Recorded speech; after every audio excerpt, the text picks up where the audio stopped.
Hey friends, this is Eunice, and I'm really excited to introduce a new friend that I've met this past year and a half, and her name is Stephanie Henderson. And so Stephanie is a speaker and a coach. And so I have actually gone through some of her coaching and I have taken one of her classes. And I have just like loved her depth. I have loved her personality. And so I really wanted to introduce her to all of you guys today. So, Stephanie, is there anything else you would like to add about yourself in that? Oh my gosh, Eunice, it's been so much fun getting to know you and your family. And I love doing coaching with you because you always have the best questions. You always have the best questions. And you're such a woman of wisdom and insight. And so I just really consider you to be a treasure in my life. Now I love doing ministry. I've actually been in ministry since I was 18. Oh, And oh, yeah, I know.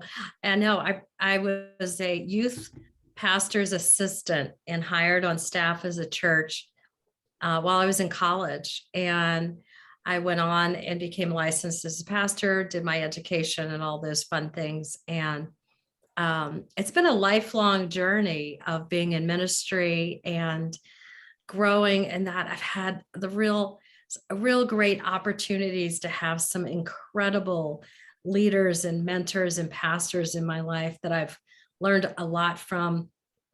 And I'm going to say I've had some that weren't so great and weren't so wonderful that I've learned even more from them. And so, I feel like in the whole journey of ministry, every opportunity God has a learning platform for us if we choose to embrace it. And so, but I love speaking and writing and coaching, and our Women's Leadership Academy is among my favorite because I love leading and equipping women to be able to fulfill the destiny that God has for them in their lives. So, that's amazing.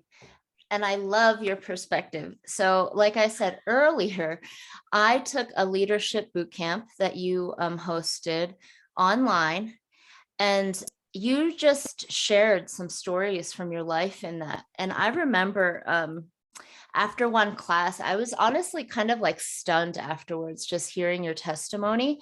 And so I just want to share a quick scripture with everyone and then jump into the questions. So this is sure. from Daniel chapter 3, starting at verse 19. Then Nebuchadnezzar was furious with Shadrach, Meshach, and Abednego, and his attitude toward them changed. He ordered the furnace heated 7 times hotter than usual and commanded some of the strongest soldiers in his army to tie up Shadrach, Meshach, and Abednego and throw them into the blazing furnace.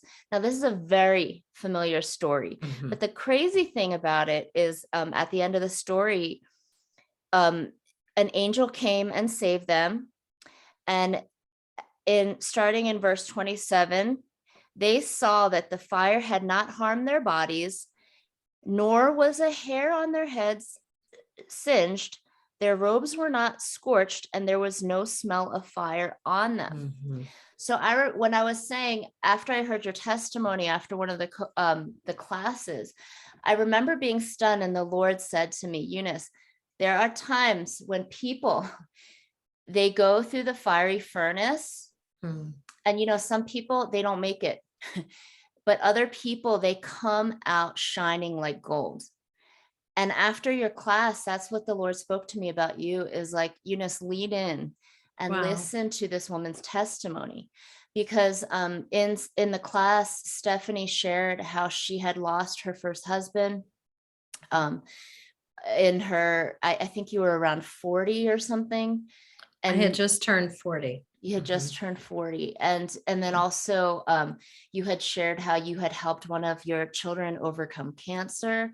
Mhm. And I was just like, I was literally stunned, because I feel like a lot of people, when you go through those kinds of trials, in the natural, we all just like give you a pass to be bitter. Dude, that's hard. Like, props to you, Stephanie. If you want to stay in that place of bitterness, we understand, because Mhm. this has been terrible. Yeah. But the Lord very clearly spoke to me. No, she pressed through and she is shining like gold. And so could you share some of Wow. those things with you or with us? Sorry. Yeah, no, I so appreciate that. Those words mean so much to me because it was it felt like being in a furnace at times. Um, I was married for 19 years. My husband was a pastor. We served in ministry together in New Orleans, Louisiana, at a church that we helped plant. And we were both on staff. My husband was had more of an executive pastor role. We had a senior pastor above us, and then I was the pastor of worship arts ministry. So production and worship and all the things, Sunday morning services and all that. And we have 3 children that at the time were teenagers. And my husband developed what we thought were flu symptoms.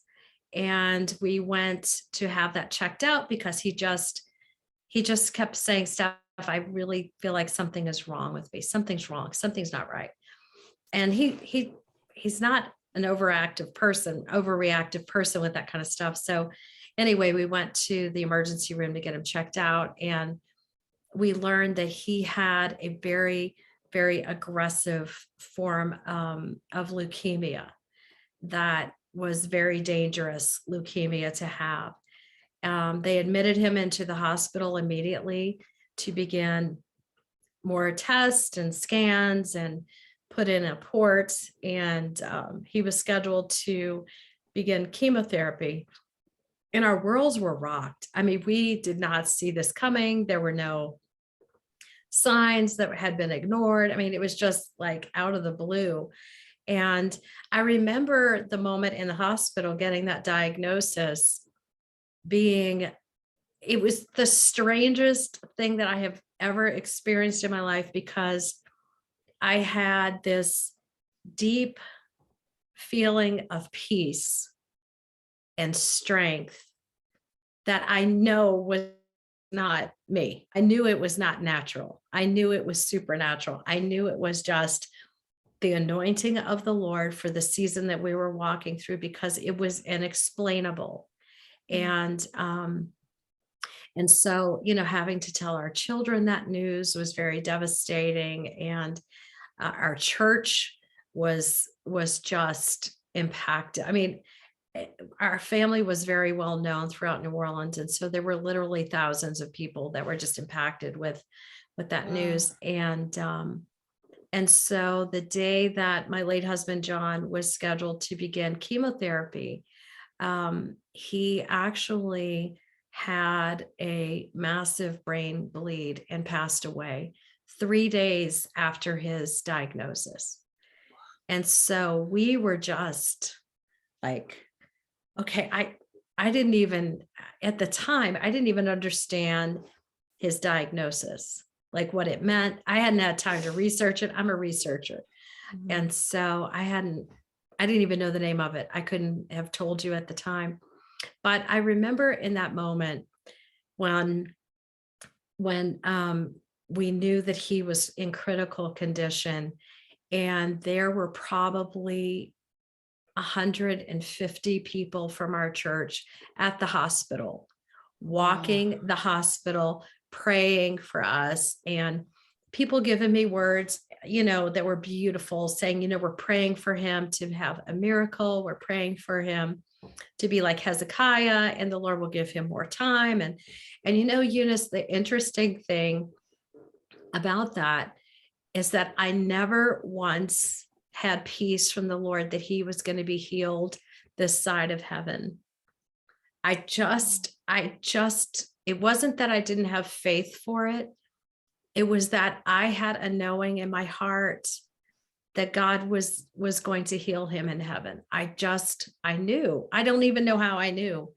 And when the final scan was done on him in ICU that day, I remember standing by his bedside, and I knew he was not there. I knew he Wow. was already with the Lord. And I just remember saying to the Lord, okay, Lord, I know he's not here. I can tell. I mean, it was just this supernatural presence that is not explainable. And the Lord just whispered um, to my heart and said, Steph, I have him. That was the two things. I have him and I have you and your children. Mm. Wow. And I had peace and I had strength. And the doctor came in to give me the news, and it was the typical terrible scene that we see in the movies. And, she wanted me to sit down, and I just looked at her and I said, I already know. I already know he's with the Lord.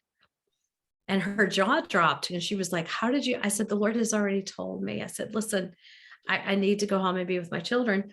And so, I mean, while that was such a monumental place for me in so many places, and don't get me wrong, my heart was grieved, my heart was broken, my world was upside down. At the same time, the thing that I remember the most about that is that the strength and the peace and the presence of the Lord was like nothing I had ever experienced in all of my years of knowing the Lord. Mm. And that was only the beginning of the Lord's presence being with me from that point and now into this place in my life. And so we walked through that. It was an unbelievable time.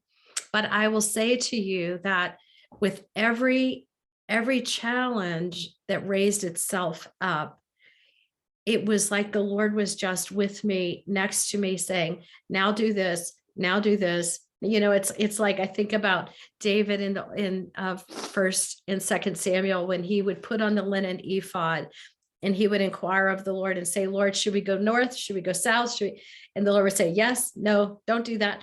That was my life. And that really is what carried us through that whole grief process and the incredible tragic loss of my children's dad and my husband.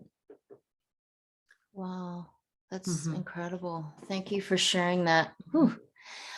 Yeah. And then also you had shared in the class just about, and I even saw you posting this on Facebook the other day about just walking your son through just a medical diagnosis of cancer. The Mhm. reason why I bring these things up is I think just during this time, this pandemic, I feel like so many people are going through these fiery trials. And so Mhm. your testimony, all the more I feel like is stunning, Mhm. to see how the Lord has brought you through and how you not only just carry it in your heart before the Lord, but also how you have used those trials to really pour into others who are Mhm. hurting and helping them, just walking them through that. So could you share a little about that too?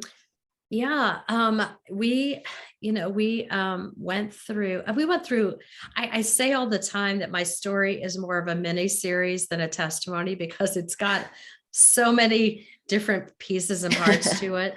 Uh-huh. But our family, I'm a native of New Orleans, Louisiana, as I shared, and we went through Hurricane Katrina in 2005.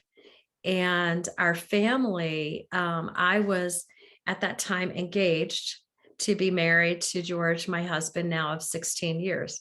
And he received a prophetic word from the Lord that we needed to leave New Orleans and we needed to come to Colorado Springs and relocate Wow. our family.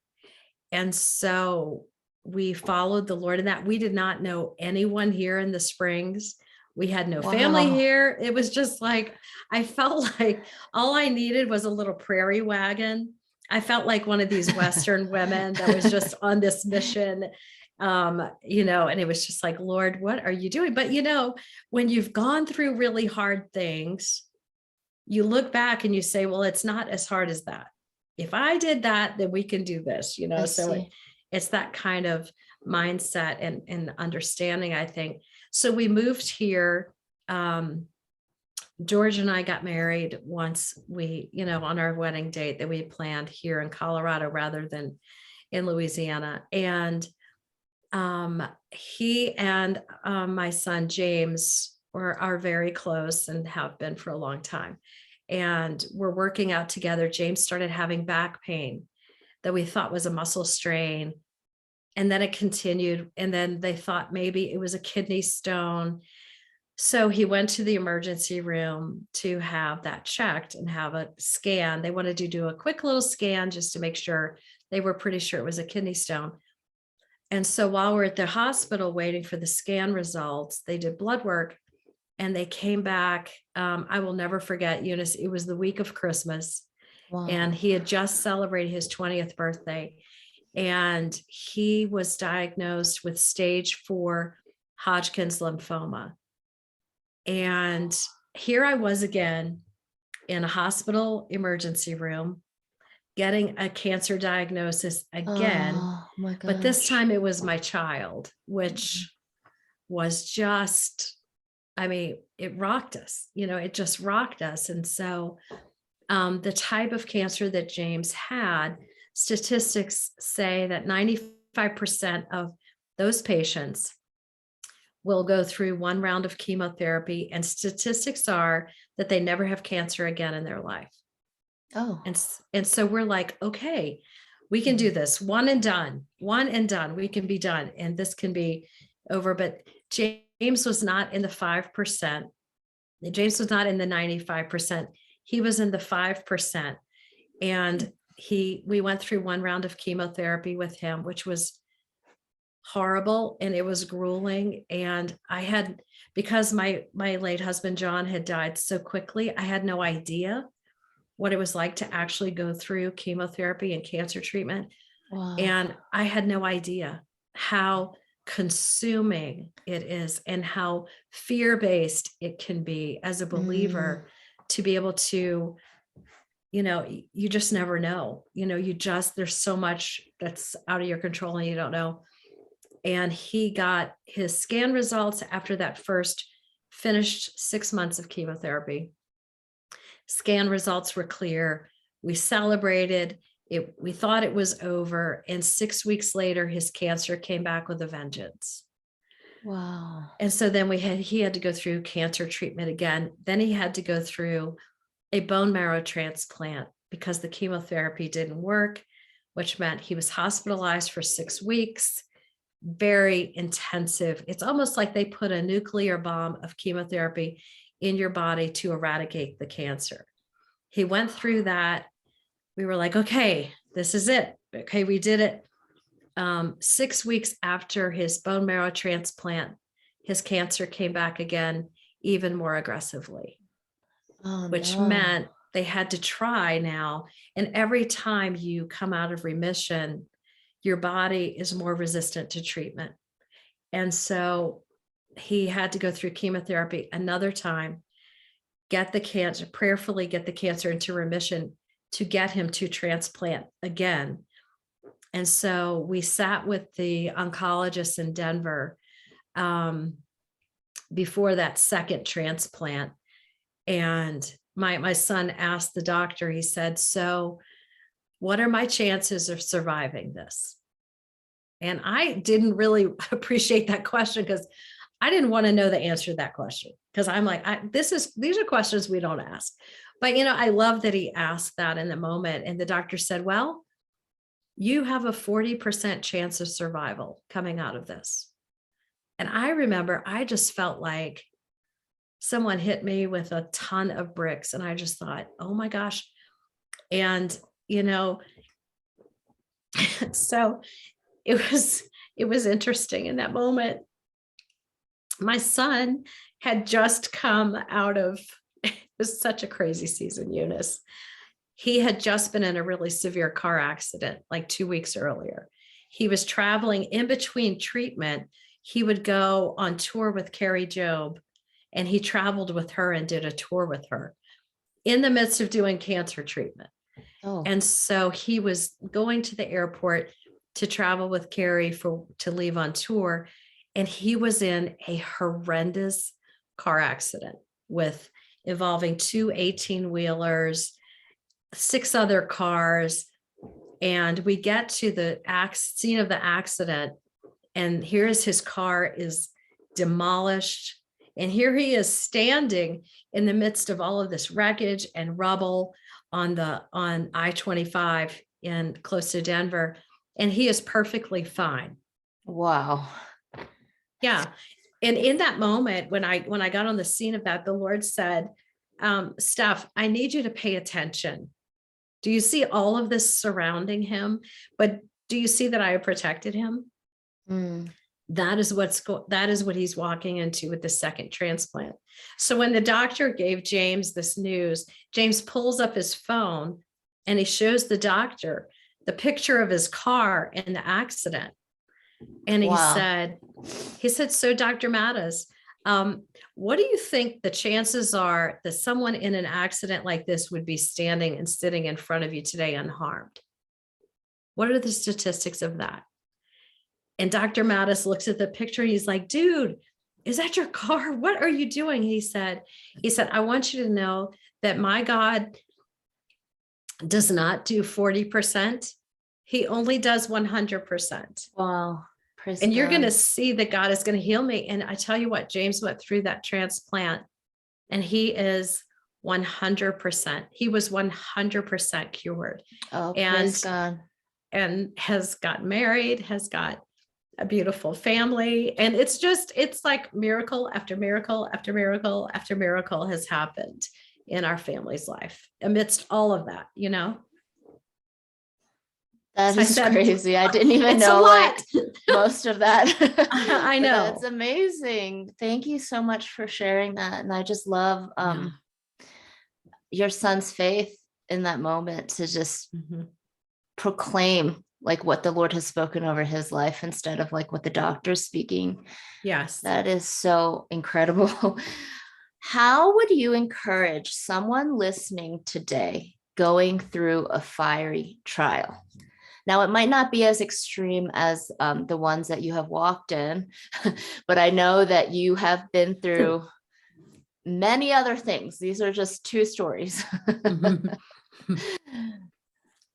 So how would you encourage someone? You know, I would say there's two things. That's such a great question. And it's really not complicated.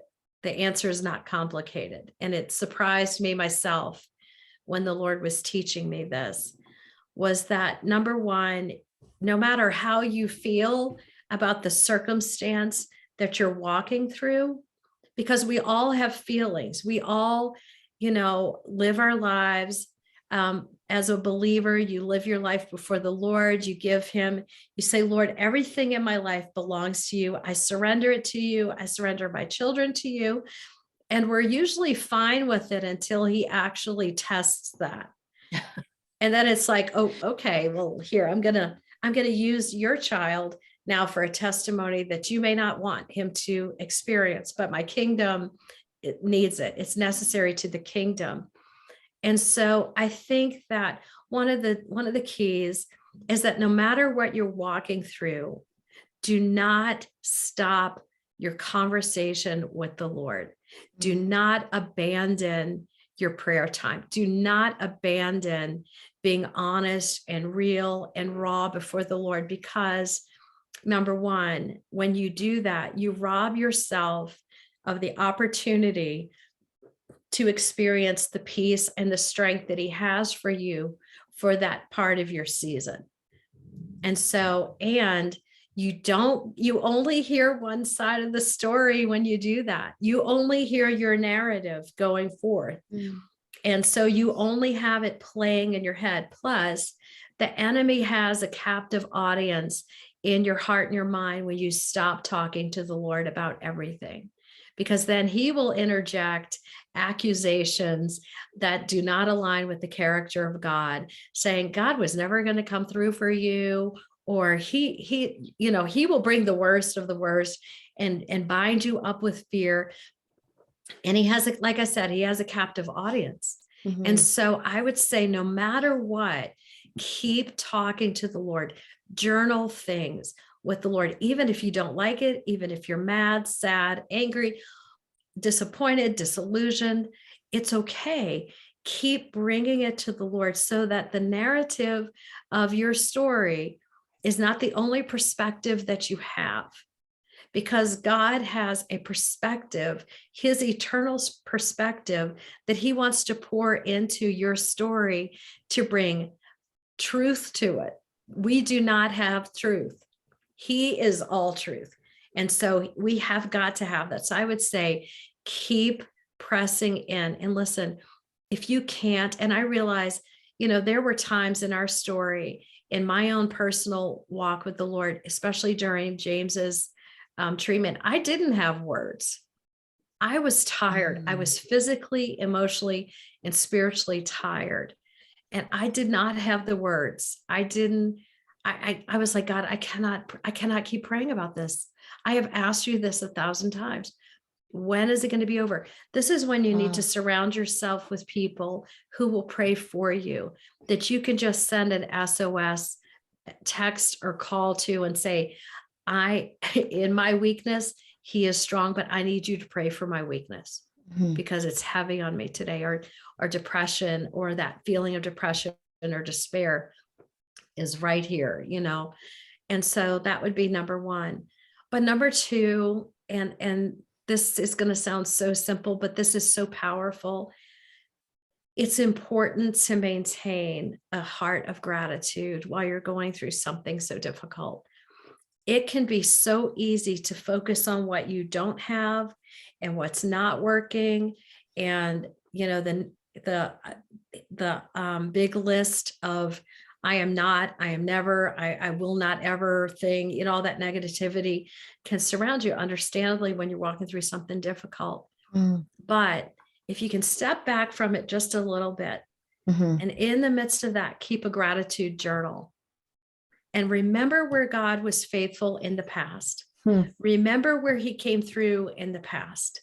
Remember where he brought joy. Remember where he brought provision. Remember where he brought faith. Remember where he came through when you didn't think he was going to. That is fuel for getting through the present. And like I said, the beautiful thing about going through really hard things is that you kind of have a point that you look back to and say, it's still not as bad as this was. And God was faithful in that.